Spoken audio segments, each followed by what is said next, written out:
ఈ first cinema ఊహలు గుసగుసలాడే టైంకి వైజాగ్లోనా నేర్పించింది?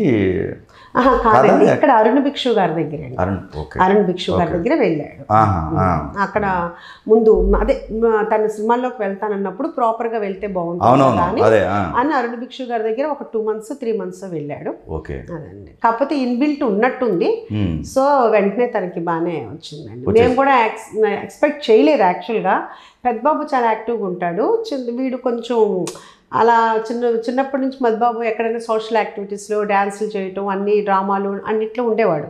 వీడు అసలు చేసేవాడు కదా, స్టేజ్ పర్ఫార్మెన్స్ అనేది లేదు. ఏదైనా చేయమన్నా కానీ మాకు ఏలూరులో మాది ఓన్ స్కూల్ అండి, మా ఫాదర్ది. ఎల్కేజీ నుంచి ఇంటర్ వరకు ఉండేది. సో దాంట్లో మా పెద్దబాబుకి అన్నిట్లో పార్టిసిపేట్ చేసేవాడు, అన్నిట్లో ప్రైజ్లు వచ్చాయి. వీడు అన్నకే ఇస్తారా నాకు ఇవ్వరా అని చెప్పి, నువ్వు మరి ఏదో ఒకటి చెయ్యాలి కదరా, నువ్వు చేస్తేనే కదా అని, ఇంక సర్లే ఏమీ చేయట్లేదు కదా అని ఒక ఫ్యాన్సీ డ్రెస్ అని పోనీ ఆడపిల్లలది అన్న వేసి అలానే నుంచోలేదు. ఏడుస్తుంటే మా నాన్నగారే ఎందుకంటే నేర్పిస్తావని స్టేజ్ మీద ప్రైజ్ ఇచ్చారనమాట. అంటే నేనంటాను అట్లా ఎలా ఇస్తారు, అది కరెక్ట్ కాదు కదా అని. ఆయన అందరికీ ఊరందరికీ పెదరాయుడు, మనోడి దగ్గరికి వచ్చేటప్పటికి ఫుల్ వైట్ కాంట్రాస్ట్. అట్లా అసలు స్టేజ్ పర్ఫార్మెన్స్ అనేది ఎప్పుడూ లేదండి. అలాంటిది మేము చందమామ కథలు చూసి ఊహలు గుసగుసలాంటి మేమే షాక్ అండి. అంత చందమామ కథల్లో చాలా మెచ్యూర్డ్ క్యారెక్టర్ ఉంది. అది అసలు అదంతా అందరూను చాలా అన్నిట్లో కూడా తన వరకు ఇప్పుడు వరకు ఇది బాగా చేయలేదు అని నాకు అనిపించలేదు. యాక్చువల్గా నేను చాలా మా అబ్బాయి చెప్తాడు, ఫస్ట్ క్రిటిసైజ్ చేసేది నువ్వే అని.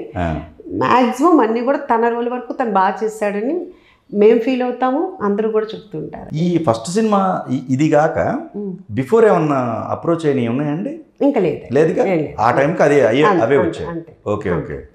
కానీ ఊహలు గుసగుసలాడి ఇంకా ఫస్ట్ చందమామ కథలండి, తర్వాత ఊహలు గుసగుసలాడి. అంటే ఫస్ట్ స్టార్ట్ అయింది ఊహలు గుసగుసలాడే, అది జరుగుతుండగానే చందమామ కథలు కూడా అది రిలీజ్ అయింది. ఫస్ట్ హిట్గా ఇదే చెప్పుకోవచ్చు. చందమామ కథలు కూడా మంచి హిట్ అయిందండి, పేరు వచ్చింది, బాగా పేరు వచ్చింది. ఊహలు గుసగుసలాడే ఇంకా తెలిసిందే కదా అందరికి. ఆ సాంగ్ కూడా ఏం సందేహం లేదు, అవన్నీ కూడా చాలా బాగా హిట్ అయింది. ఆ సినిమా తర్వాత మీరు చలోకి వచ్చారు చూసారా, చలో ప్రొడక్షన్ వరకు కూడా. ఆ ప్రొడక్షన్ చేయాలని ఎందుకు అనిపించింది చలో టైం కల్లా? అది ఆల్రెడీ చెప్పేశాను, మళ్ళీ కాంట్రవర్సీ అవన్నీ ఎందుకు అలా చేయాల్సి వచ్చింది అంతే. ఒకసారి అంటే టూకీగా ఒక డైరెక్టర్ ఒక ప్రొడ్యూసర్ దగ్గరికి ఇలా నచ్చి, అంటే ప్రొడ్యూసర్ శౌర్యకి ఆల్రెడీ అడ్వాన్స్ ఇచ్చున్నారు. సరే అని చెప్పేసి వెంకీ మా ఇంట్లోనే బాగా తిరుగుతూ ఉండేవాడు, నాకు బాగాను.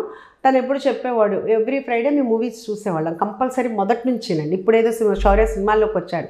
మా మ్యారేజ్ అయిన దగ్గర నుంచి ఎవ్రీ ఫ్రైడే, నాకు తెలిసి 1986 దగ్గర నుంచి 2020 వరకు మేము చూడని సినిమాలు అంటే వేళ్ల మీద లెక్క పెట్టచ్చు. ఎవరు? మీరు ప్రసాద్ గారు.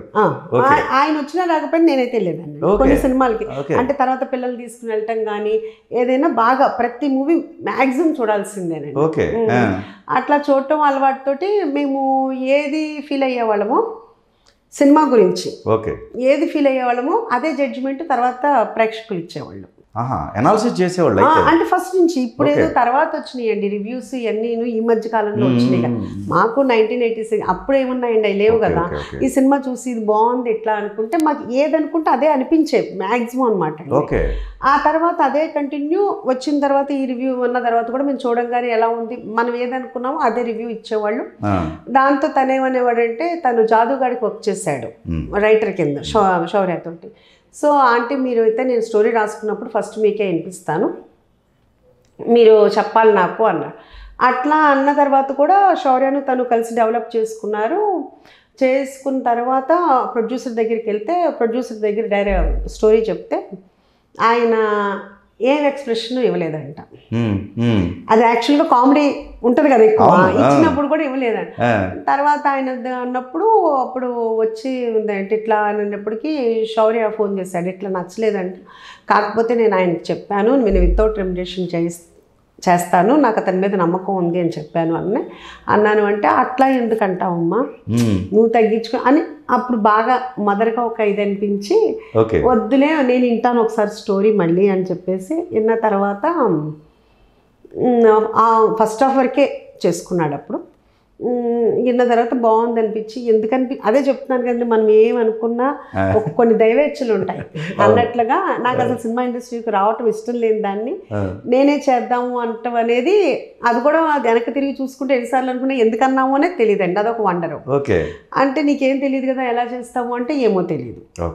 చేసాం, స్టార్ట్ చేసాము, ఫస్ట్ నుంచి ఓనమాలు నేర్చుకుని ఫస్ట్ షెడ్యూల్ కొంచెం ఇబ్బంది అయింది, కానీ సెకండ్ షెడ్యూల్ వచ్చేటప్పటికి మాకు వాట్ ఈజ్ వాట్ అని తెలిసింది, ఎలా చేయాలి ఏంటి. అలా అంటే నేర్చుకుంటే ఇంకా చాలా ఉంటుంది ప్రతి దాంట్లో, కానీ బేసిక్స్ అవన్నీ మనకు తెలిసింది. దాంతో మనం చేసాము, అది బ్లాక్ బస్టర్ చేశారు, చాలా బాగా చేశారు. ఆ తర్వాత నర్తంశాల, తర్వాత అశ్వత్థామ, కృష్ణవేంద్ర విహారీ చేసి ప్రస్తుతానికి అక్కడ కామా పెట్టి భగవంతుడు దాంట్లో నుంచి దీంట్లోకి రమ్మని చెప్పితే దీంట్లోకి వచ్చా. అదే చెప్తా అండి, మనం అంటే నేనైతే నా ఫీలింగ్ వరకు అయితే ఎవరికైనా నాస్తికులు కావని ఏదో ఒక పవర్ అయితే మనం నడిపిస్తుంది. అది దేవుడని నేను అనుకుంటా, నమ్మాను కాబట్టి. ఒక్కొక్కళ్ళు ఒక్కొక్కటి అనుకుంటారు. అట్లా ఏంటంటే కొన్ని మనం ఎంతో అనుకుంటాం, ప్లాన్ చేస్తాం, కానీ కొన్ని ఎలా వెళ్ళాలి అనేది భగవంతుడే రాసి పెడతాడేమో అని నా లైఫ్ చూసుకుంటే అనిపిస్తుంటుంది. సో అందుకని నాకు ఎంతో ఇష్టమైన ఈ ప్రొఫెషన్లోకి నన్ను తీసుకొచ్చాడు. ప్రతిరోజు నా దగ్గరికి 400-500 మంది వస్తే తృప్తిగా తిని వెళ్తున్నారు. ఏం పెట్టి ఈ ప్రొఫెషన్లో మన ఉషా ముల్పురీస్ కిచెన్ మనం ఏమిచ్చి సంతోషపరచలేము అని మన పెద్దలు మొదటి నుంచి చెప్తుంటారు. ఒక భోజనం పెట్టిన తర్వాత అమ్మ చాలు అన్నదాత సుఖీభవ అనేది చెప్పేది. అలా వచ్చిన వాళ్ళందరూ నేను అడగక్కర్లేదండి, నిజంగా వాళ్ళందరికీ కూడా నిజంగా మీ ట్రీ మీడియా ద్వారా మళ్ళీ థ్యాంక్స్ చెప్తున్నాను. నేను వెళ్ళటమే వాళ్ళు ఎగ్జైట్ అయ్యి, అంటే ఒక మదర్ వండి పెడితే అమ్మ బాగుంది అని ఎంత అప్రిషియేట్ నాతో అలా చెప్తారండి, వాళ్ళు హోల్ హార్టెడ్గా చెప్తారు. సో వాళ్ళందరినీ నాకు నిజంగా వీళ్ళందరూ దేవుడిచ్చిన ఫ్యామిలీ అని అనుకుంటాం. అంటే భగవంతుడు మనకి పుట్టించేటప్పుడు ఒక ఫ్యామిలీ అని కొంత మనల్ని పంపిస్తాడు, తల్లి తండ్రి పిల్లలు అని. కానీ ఇక్కడికి వచ్చిన తర్వాత మనం కొంతమందిని ఏర్పరచుకుంటాం. అట్లా ఈ ఏర్పరచుకున్నది ఉషా ముల్పురీస్ కిచెన్ ఫ్యామిలీ అండి. దాంట్లో ఉన్న స్టాఫ్ కానీ వచ్చే వాళ్ళందరూ అని నేను ఫీల్ అవుతాను.